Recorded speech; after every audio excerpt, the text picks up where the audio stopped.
And of course, we're going to bring in now our investigative reporter, Mike Perlstein, with some more details as well. Yeah, Mike, you've had some sourced information here, particularly on the long gun that was found, other information about the suspect. Right, thanks, Brandon. Mike, I can tell you that, first of all, our thoughts are with all the people impacted, especially the victims of this terrible attack. The police on the scene, both on the ground, responding to the scene, got a lot of information very, very quickly, including some form of long gun, some form of suppressive device, otherwise known as a silencer, as well as either an IED or parts of an IED, an improvised bomb that immediately caused them to alert the FBI.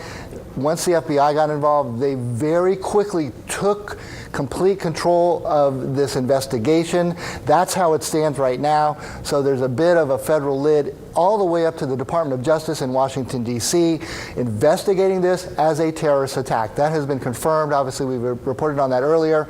We should be getting a lot more information at the next briefing, which is supposed to be at 11 o'clock, which will be led by the FBI, NOPD, obviously also assisting.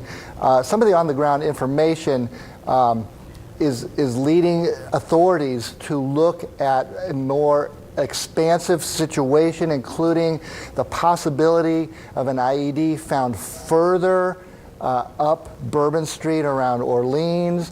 So they are actively investigating that right now as we speak. We've had a sweep of the Superdome for explosive devices, obviously with a Sugar Bowl set to unfold tonight. That is another grave concern.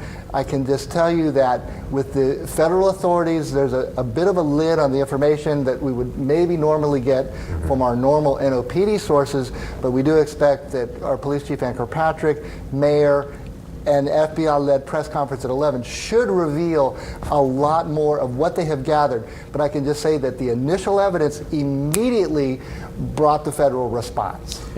Yeah, I was going to say, and the AG, Merrick Garland, stepped in as well, releasing a statement on behalf of the DOJ saying that all available resources from the federal government will now be tied to this, coming to the city of New Orleans to help with this investigation. Right, and obviously a big concern are any other follow-ups. Is there an accomplice, Right. other IEDs?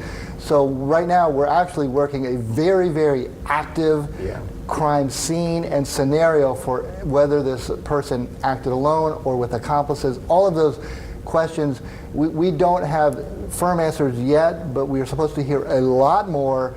I would just say that the level of alert has actually elevated since this unfolded.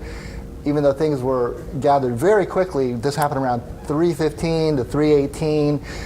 We've seen video actually of the aftermath of the accident and then gunfire immediately breaking out.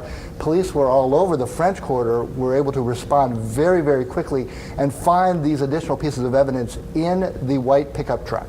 Right, and you spoke about the potential investigative scene possibly expanding with the potential discovery of a second IED. Again, all fluid here, but I do want to ask, because we did have a couple, we had a city councilman, Freddie King, also State Senator Royce Duplessis, talk about a potential accomplice locally. Have you heard anything about that? That's not confirmed.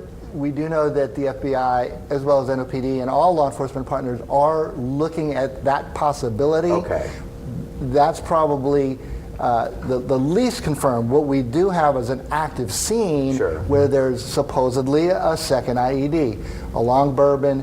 It would fit the profile of a terrorist attack to strike where there would be, I guess, the most people, to strike the most visible target being Bourbon Street, obviously an internationally known area for tourists, especially at major events like New Year's, leading into a Sugar Bowl with many, many visitors and tourists in town for the Sugar Bowl game itself, as well as New Year's. So the profile fits a terrorist attack. Like I said, at 11 we should know at least a little more about the suspect in the truck who was killed, but very much an active investigation on the IEDs on the ground right now at Bourbon and Orleans, number one, as well as the possible involvement of accomplices. And of course,